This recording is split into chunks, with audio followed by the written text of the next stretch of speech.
ஆண்டவராகிய இயேசு கிறிஸ்துவின் இனிய நாமத்தில் உங்கள் அனைவருக்கும் வாழ்த்துதலையும் வணக்கத்தையும் தெரிவித்துக் கொள்கிறேன்.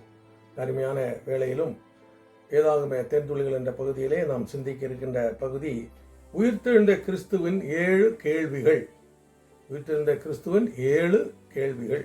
முதலாவது, ஸ்திரீயே ஏன் அழுகிறாய்? யோவான் 20:15. 2, நீங்கள் ஏன் கலங்குகிறீர்கள்? இது லூக்கா 24:38. யாரை தேடுகிறாய்? யோவான் 20:15. 4, உங்கள் இருதயங்களில் சந்தேகங்கள் எழும்புகிறது என்ன? லூக்கா 24:38.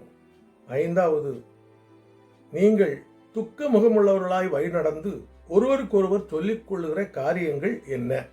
இது லூக்கா 24:17. 6, பிள்ளைகளே, புசிப்பதற்கு உங்களிடத்தில் ஏதாகிலும் உண்டா? யோவான் 21:5. 7, நீ என்னிடத்தில் அன்பு கூறுகிறாயா? யோவான் 21:16. இந்த 7 கேள்விகளுக்கும் பதில் நாம கொடுக்க ஆயத்தமாயிருக்கிறோமா? இந்த வேத வசனங்களை வாசித்து தியானித்து செயல்படுங்கள். கர்த்தர் தாமே உங்களை ஆசீர்வதிப்பாராக. ஆமென்.